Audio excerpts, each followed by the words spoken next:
One man returns home from work and decides to unwind by playing some video games.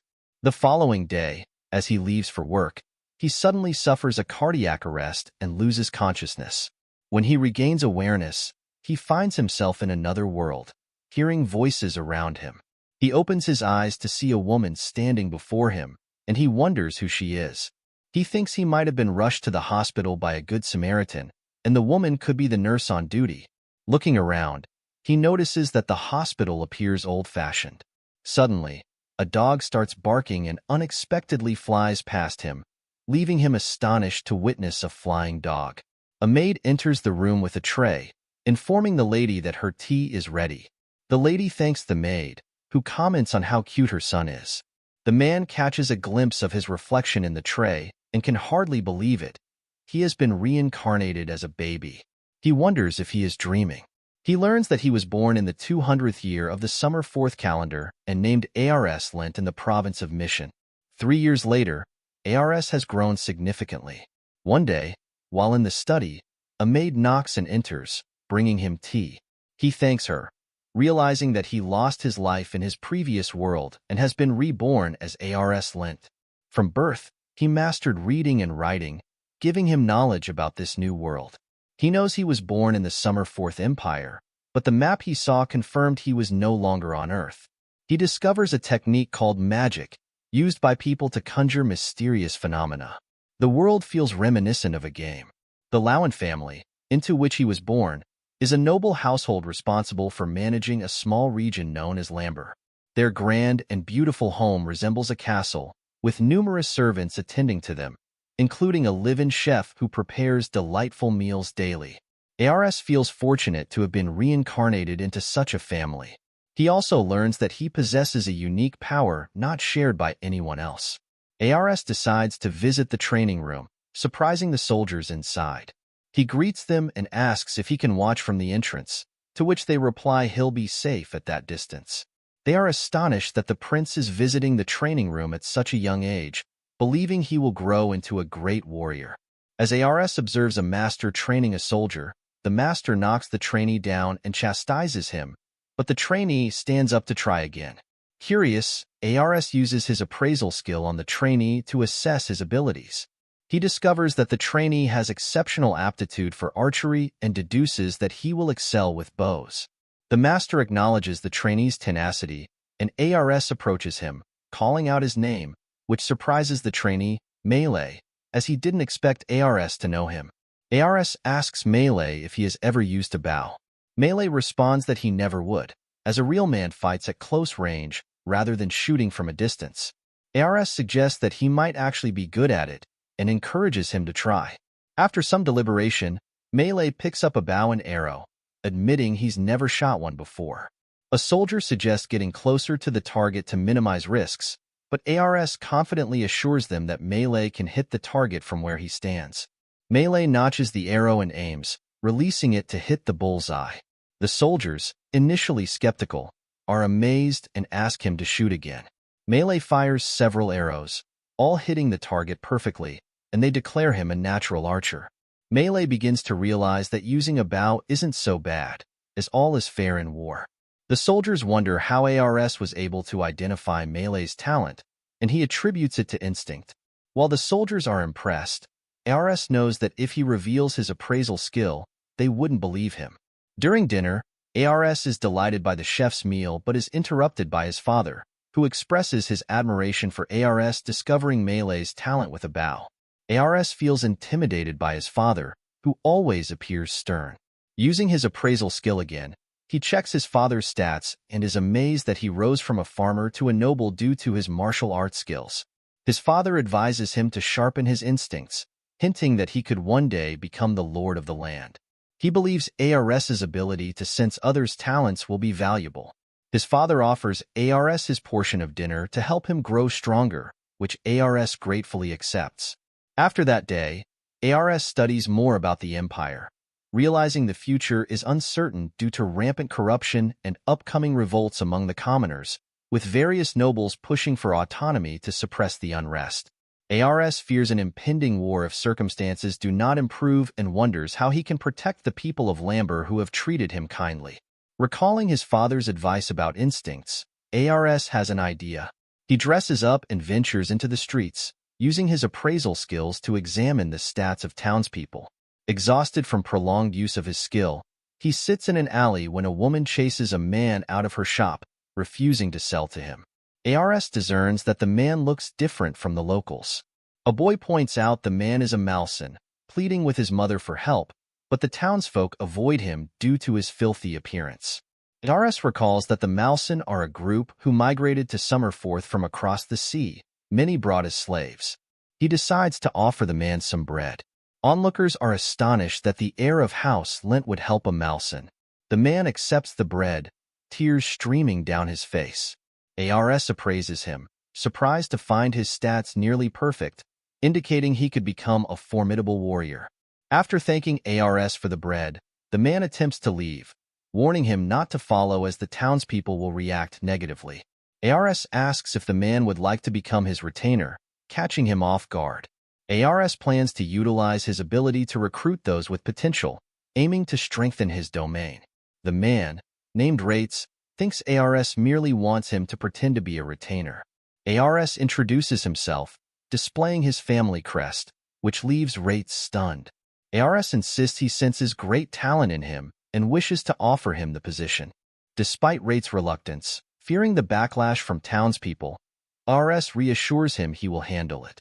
However, Rates declines the offer and walks away. Determined, ARS continues to pursue him, knowing he may not encounter someone with such potential again. When Rates' stomach growls, ARS uses this to entice him, promising a buffet of delicious food prepared by their chef. Rates hesitates but ultimately decides to follow ARS home. At ARS's residence, Rates is astonished to learn that ARS is genuinely the son of the Lord. The chef serves them food, but Rates receives a smaller portion because he is a Malson. The servants rudely instruct Rates to leave after his meal, prompting ARS to realize how deeply rooted the prejudice against Malson is. Aware he cannot change the servants' minds, ARS shares his food with Rates, which surprises everyone. The maids decide to provide Rates with a better meal, allowing him to eat to his fill. Curious, ARS asks Rates about his past. Rates reveals he was once part of a mercenary band that disbanded after many members were killed. Since then, he has been wandering. ARS wonders why Rates didn't join another group, and Rates explains he wasn't hired due to lacking accolades. A servant insists it's time for Rates to leave, but ARS interjects, asserting he has brought Rates home to become his retainer. The servants warn that Lord Raven will disapprove, but ARS takes the matter to his father. Lord Raven expresses disapproval at the idea of a Malson as a retainer, but ARS argues that they would waste Rates' potential if they dismissed him. His father insists that Malson are inferior and cannot possess any special talent. Disappointed that his father holds such conventional views, ARS attempts to persuade him otherwise. He suggests testing Rates, and Lord Raven agrees, intrigued by ARS's confidence in Rates' abilities. He tells ARS they will conduct a mock battle between him and Rates, employing Rates as a soldier if he proves talented.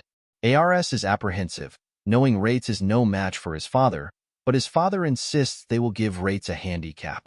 They prepare for the duel, and Rates wonders why ARS is fighting so hard for him, thinking it may be pity. ARS assures him he doesn't have to accept if he doesn't want to, but Rates acknowledges this is the best offer he has received. Rates, still amazed that a Malson is being treated with such respect, agrees to do his best. As he enters the training room, the soldiers are surprised to see a Malson. Ares's father asks Melee to prepare their swords while Rates brings an hourglass. He tells Rates to pick up a sword and explains that if he can land a single blow on him before time runs out, he wins. Ares thinks the odds are in Rates' favor. Before the duel begins, Rates introduces himself and announces he is Lord Raven. The duel commences, and Lord Raven strikes first, but Rates narrowly avoids the blow. As they exchange blows, Rates understands he must stay calm to have a chance. He reflects that there are no tricks and uses his instincts, remembering his days in battle. While dodging, Rates witnesses a golden opportunity to strike back, swinging his sword, but his father blocks the attack effortlessly. Lord Raven declares Rates possesses talent, and even goes as far as to express hope that he can prove useful.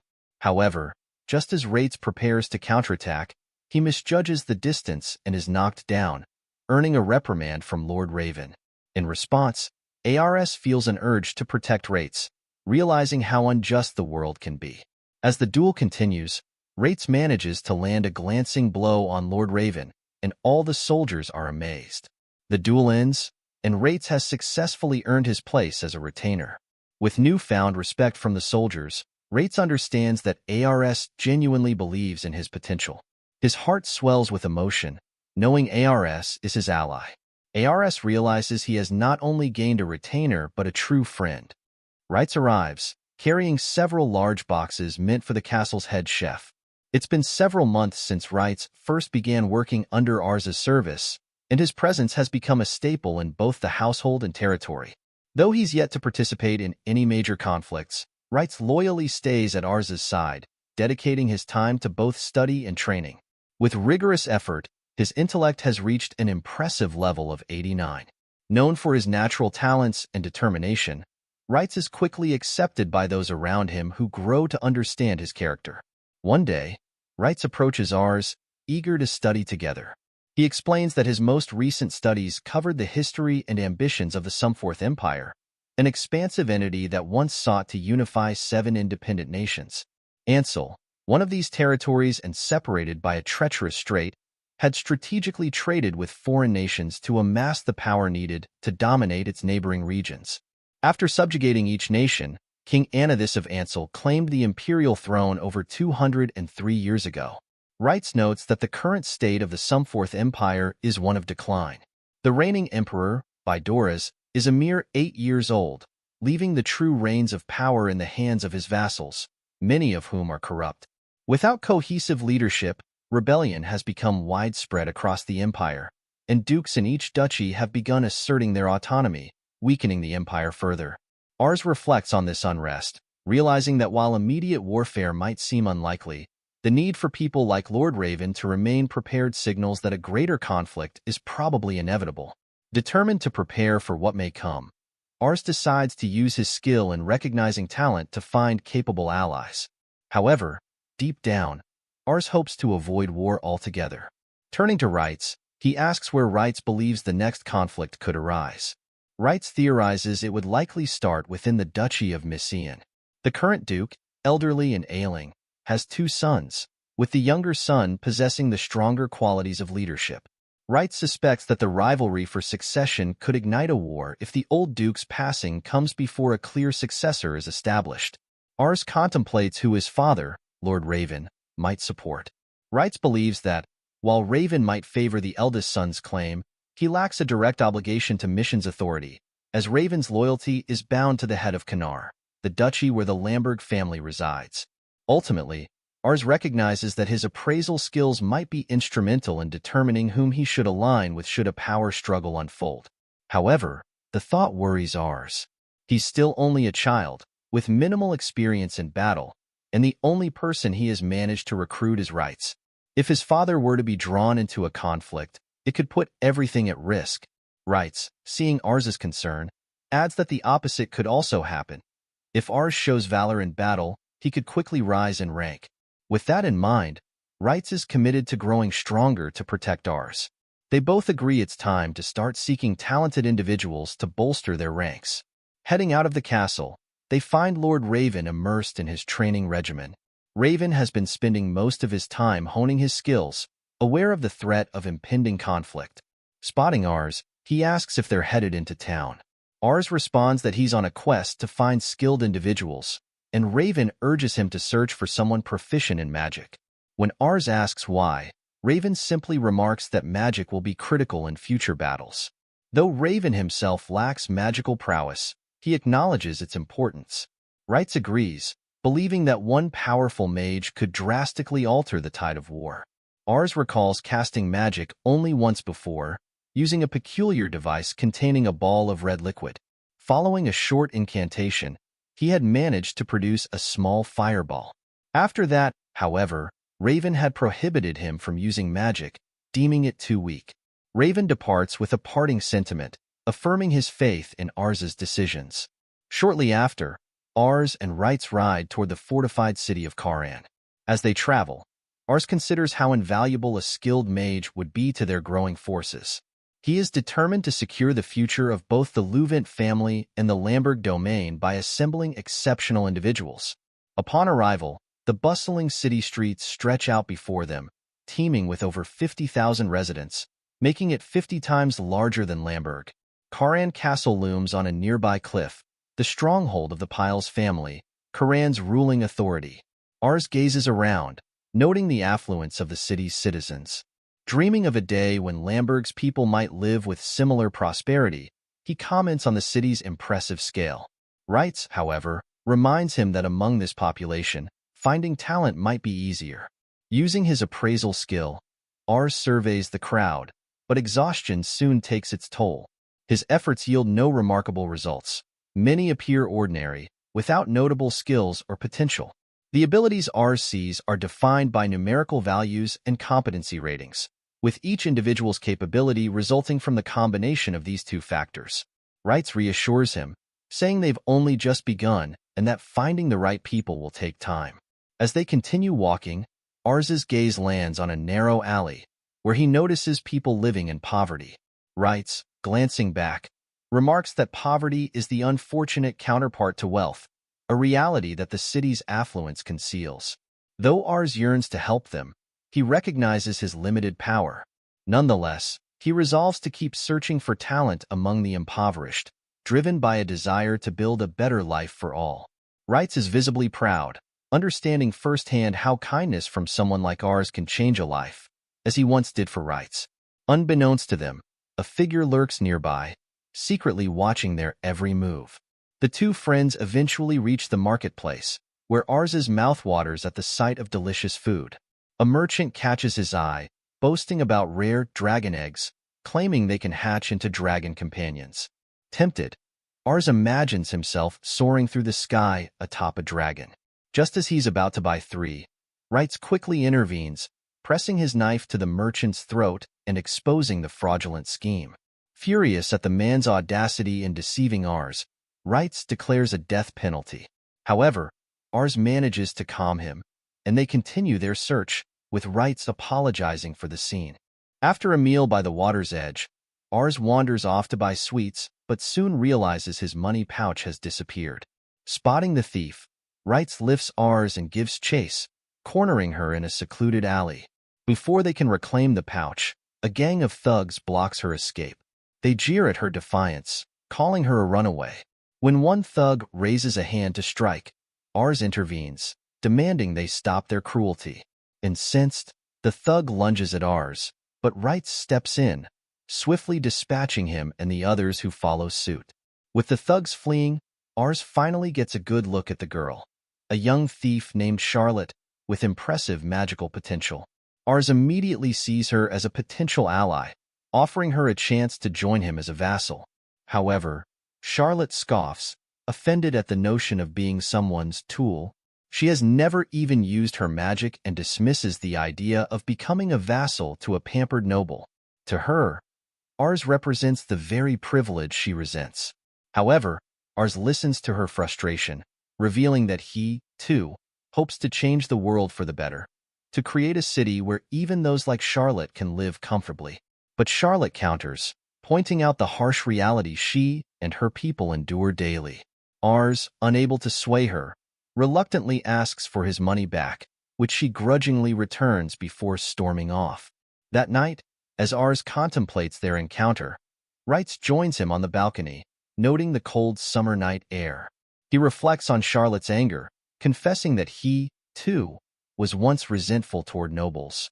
He assures Ars that he's different, possessing a rare empathy. Ars, though humbled, realizes he may have taken his privileged life for granted. Deep in thought, he agrees with Charlotte's criticism, questioning whether his goal is too idealistic. Just then, a group of children rushes over, crying out that Charlotte has been captured by the same thugs from earlier. Charlotte, trying to recall the last time she cried. Her mind drifts back to her childhood, alone in an alley while other children walk joyfully with their parents. It was in those moments she realized that, unlike them, she had no family, no one to take care of her. Whenever she ventured near people, hoping for some kindness, they moved away without a glance. Once, desperate and starving, she asked someone for food, but they only shoved her back, treating her as if she wasn't even human. Over time, everyone's cold indifference began to weigh on her, as if they were silently telling her she had no right to exist. Her spirit grew hollow, and she struggled to understand why she was even born. Now, in the present, Charlotte finds herself in a dark hideout, surrounded by thugs. They beat her viciously, their punches landing heavily, yet she doesn't flinch or cry out, almost as if she's beyond feeling. In the corner of the room, a man sits with a cigar, watching her. He orders his men to leave her face untouched, mentioning that he has already sold her and wants her to be presentable. One of the thugs catches sight of a coin pouch Ars gave Lace and, realizing it holds quite a sum, reaches for it. Seizing a rare moment, Charlotte grabs the pouch and makes a break for it, but she's quickly pulled back. She remembers the children she used to watch and wants to help them, but she is powerless in her current state. With a sneer, the boss tells her there's no point in running. Even if she did escape, she would only return to a life of poverty and hardship. He taunts her, saying her life is over and that if she holds a grudge, it should be against her parents, who left her to fend for herself. At that moment, Wright storms in, moving with practiced strength, and immediately subdues one of the thugs with a powerful blow. As the chaos unfolds, Ars arrives and rushes over to Charlotte, asking if she's all right. Noticing him, the boss sarcastically remarks on how rude it is for strangers to intrude without permission. Using his appraisal eyes, Ars identifies him as Albert Garnier, the leader of a slave trade network. Taken aback, Albert demands to know how Ars knows his name and, realizing Ars is a noble, asks him what he wants. Ars, undeterred, demands Charlotte's release. Albert, feigning confusion, replies that Charlotte is his property, a slave. He laughs, noting the irony since it's nobles like Ars who buy from him. But Ars firmly states that he doesn't engage in such vile practices. Charlotte, struggling to understand his intervention, tells Ars to leave her alone, that this has nothing to do with him. But Ars explains that the moment he saw the empty look in her eyes, he felt an inexplicable concern for her. He reveals that her ambition level is 1, meaning she has no ambition, no hope, no fight left in her. Albert laughs mockingly, but Ars continues, explaining that ambition reflects one's deepest wish, a commitment to not give up, to look to the future. Without it, people become hopeless, like Charlotte. Albert shrugs, insisting that slaves are not entitled to dreams or futures. But Ars counters that it's the duty of adults to protect the future of children, to nurture their potential. Charlotte, he says, should be able to choose who she wants to become, not have it decided by someone else. Hearing Ars's words, Charlotte recalls her childhood decisions, the time she had convinced herself that crying wouldn't change anything and that her fate was sealed from the start. She had learned to guard her heart, believing that vulnerability would make her weak. But now, listening to Ars's compassionate words, something inside her shifts and she begins to cry, releasing years of silent suffering. One of Albert's lackeys snarls, accusing Ars of talking nonsense in front of their boss. Albert silences him, pointing out that, noble or not, Ars is still a child. However, he's had enough of the lecture and orders his men to get rid of Wrights and Ars. Wrights immediately steps in, expertly taking down thug after thug. He disarms one with a bottle, sends another sprawling, and even manages to counter 2 men attempting to cast magic at him. As each man falls, Charlotte watches in awe, astonished by Wrights' strength and skill. Realizing he's outmatched, Albert calls in his most powerful fighter, a former infantry captain dismissed from the Kanar army for misconduct. The captain enters, drinking heavily, and demands more alcohol before he fights. Albert orders him to take care of Wrights, but the captain, seeing Wrights' calm demeanor, is skeptical. Wrights, unimpressed, tells the captain to worry about his own skills. Angered by the remark, the captain lunges forward, only to find that Wrights dodges every attack with ease. Wrights retaliates with a series of powerful hits, sending the captain staggering backward. Ars, watching from the side, remarks that with Wright's skill, none of these thugs stand a chance. Charlotte, unable to believe what she's seeing, starts to see a glimmer of hope. Terrified, Albert realizes he's been thoroughly defeated. But he tries to salvage the situation, reminding Ars that the slave trade is officially sanctioned by the county chief of Kanar. Ars calmly offers to pay Charlotte's full price to settle things. Albert, still shaken, argues that it isn't as simple as that. Wright interjects, pointing out that slave trading is built on reputation. If it becomes known that Albert's merchandise can be taken so easily, it would ruin his credibility. To save face, Albert could simply claim he sold her at a high price, preserving his business image. With no other option, Albert grudgingly agrees. Ars thanks Wright for his support and, with relief, asks Charlotte to return home with them. She reaches for his hand, sensing that he is unlike any noble she has known. On the way back, she shyly asks to take him to a special place. Together, they climb a cliff, reaching a breathtaking view of the city under a rising sun. She confides that this is her sanctuary, where she comes to clear her mind. Hesitantly, she asks Ars why he wants to build a city where even the poor can live freely and happily. Ars reflects on his memories from his previous life, explaining that he loves children because their smiles are filled with hope and innocence. He shares how, despite life's hardships, a child's joy can bring a sense of peace and optimism. Adults, he says, should strive to protect this hope, but instead, many trample it. That's why he dreams of building a city where everyone, regardless of background, can have a chance at happiness. Listening, Wright and Charlotte smile, touched by Ars's ideals. Charlotte, feeling a renewed sense of purpose, decides to join Ars, explaining that she, too, wants to work toward a future where children can thrive. Wright, intrigued, decides to test her abilities. He hands her a magical tool he found at the hideout and asks her to try casting magic. Though Charlotte has never attempted magic, she raises her hand and recites a spell. To everyone's astonishment, she conjures an enormous fireball, which erupts into a powerful explosion visible across the town. Wright and Ars stare in shock, marveling at her potential. The tool shatters, but Charlotte beams with pride. Ars congratulates her on her incredible gift, and Wright acknowledges her strength. Charlotte then asks if vassals receive a salary, wondering if she can send hers to the children she left behind. Ars assures her that she will be well provided for, with both shelter and food. Content, she agrees to work for him, even though the thought of serving a young noble amuses her. As they continue home, exhausted by the day's events, she begins to drift off to sleep. When they finally arrive, Lord Raven expresses doubt about Charlotte joining them, concerned for a woman's safety in combat. Ars encourages Charlotte to show her skills, and, with a display of her power, she quickly convinces Lord Raven of her worth.